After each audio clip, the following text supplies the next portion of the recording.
It's 7:30 a.m, August 12th, 1853, in Valley Falls, Rhode Island. At Pawtucket Station, the engineer of a train heading north is waiting for the southbound train to arrive. But there's no sight of the southbound train. And that's a problem because a little up the road, the track goes from 2 rails to a single one, so only one train can use it at a time. The southbound train was supposed to have passed through 2 minutes ago. After it passes by and the track is empty again, then the northbound train is safe to proceed. But the southbound train simply never appeared. The northbound conductor waits 5 minutes as per regulation, and then an extra minute on top of that. And when he still sees no steam on the horizon, he cautiously leaves the station and heads north. At around 8 a.m, as he rounds this sharp corner on the single track, he suddenly finds himself face to face with a speeding locomotive, heading towards him at 40 miles per hour. There's no time for the southbound train to stop, and the trains collide. There were 14 fatalities, 17 serious injuries, and countless other minor injuries. A man named L. Wright just happened to come across the accident shortly after it occurred, and took this daguerreotype of it. How did this tragedy happen? Sadly, it was only a matter of time.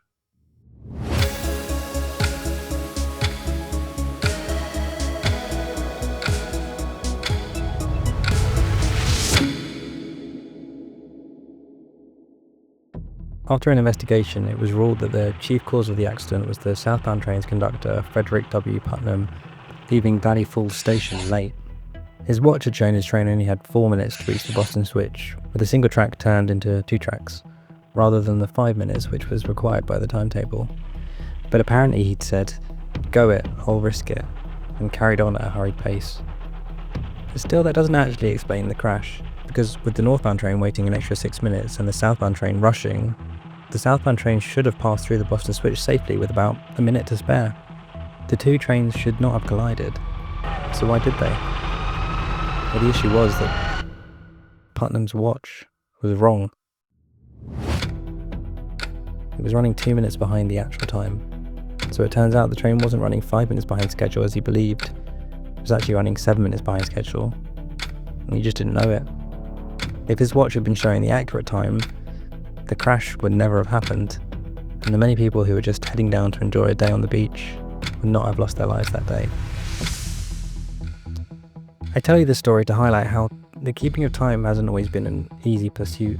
Today we think of time as a precise measurement, but that's really a relatively new thing, because analog clocks, even good ones, can easily drift by several minutes per day, and quite quickly can become inaccurate.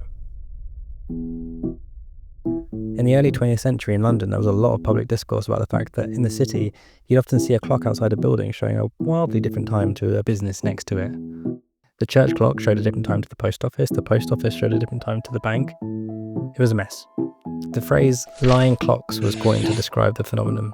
In a 1906 copy of the Morning Leader newspaper, there's a short article titled "London Time, the Irregularity of Public Clocks," which highlights the issue. It writes, "Most people have at one time or another said hard things of the London clocks, and occasionally it is to be feared with justice. The variety of times they so often indicate has long been a reproach to the tradesmen and others who display them. But as no responsibility is attached to the publication of incorrect time, there is no redress for the unfortunate who misses his train or a business appointment by trusting to what is told him by the street clocks of London."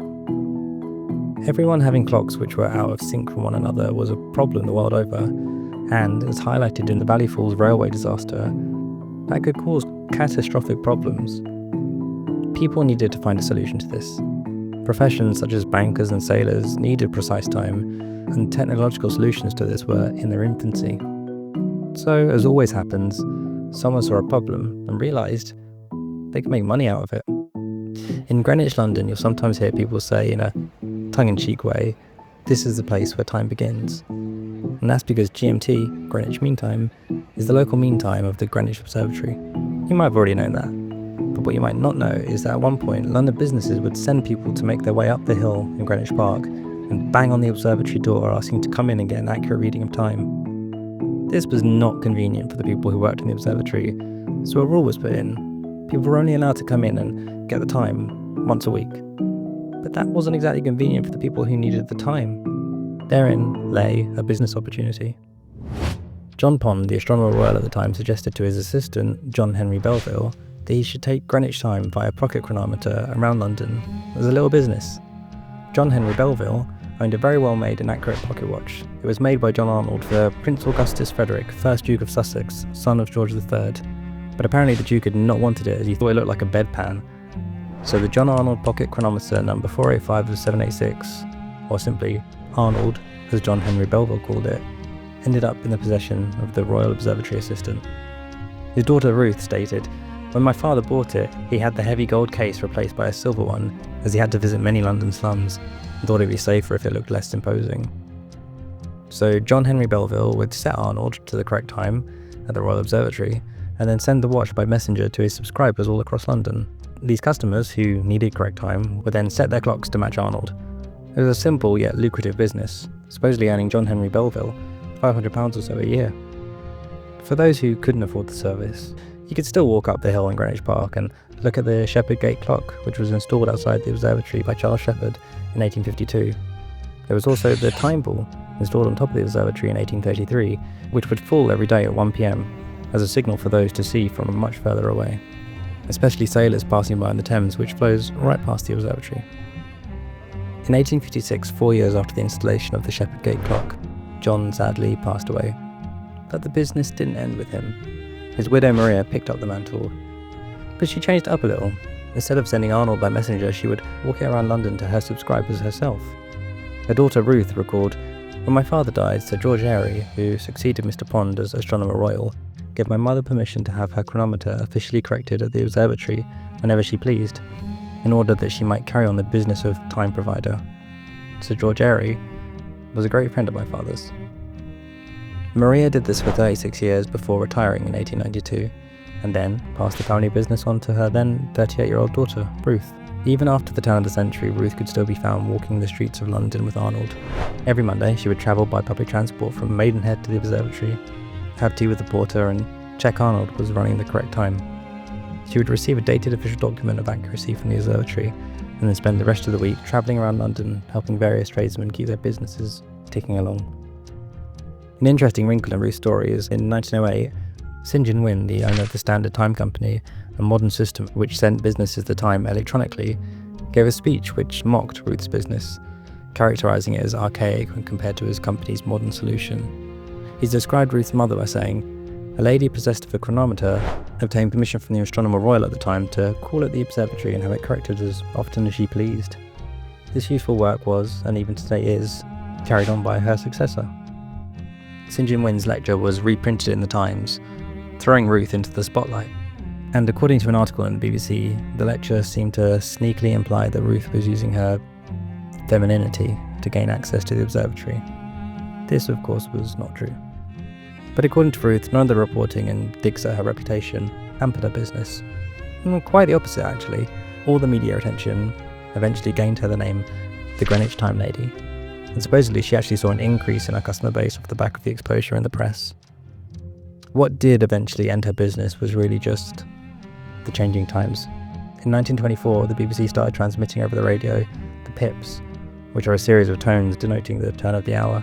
They also began to broadcast the bongs of Big Ben daily. Then, in 1936, the speaking clock called Tim was created, which meant you could just dial a number on your phone and have the time read to you. But even at this point, Ruth carried on her business, as some of her customers still preferred to use her service over the newfangled tech. But as World War II raged and Londoners had to deal with the Blitz, it became too dangerous for a then octogenarian Ruth to keep walking across the city. So in the year 1940, at the age of 85, she decided it was time to retire. According to the Royal Greenwich Observatory's website, Ruth died in 1943, with Arnold the chronometer reportedly by her bedside.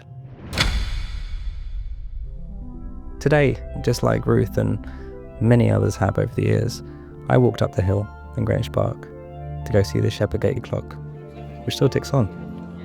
And when you know it, yep, that is the correct time. And yes, there are easier and more efficient ways for me to find out the time. But just because this is more inconvenient, it doesn't mean it no longer has value or isn't interesting. It's quite the opposite, really. For one thing, if I hadn't come up here, I'd have missed out on learning about Ruth Belville. And I also would have missed out on this view. It feels like we're in an unprecedented time where ever-developing technology keeps changing how we do things. And it's easy to be scared by that idea. I can imagine Ruth was a bit worried when all these technological advances started muscling in on her turf. But I think it's quite cool that actually in her case, just because there were more modern and convenient ways to get the time, seemingly her customers decided to keep using her service, preferring the more human, personal approach. My hope is that we see this happening today as well. That in this current day and age where technology makes it easier to automate certain things, that'll make us assign more value to the handmade, the artisanal, and the experiential. Hopefully it'll make us appreciate more the things we know it takes effort and thought to make. Because really, why does something have value?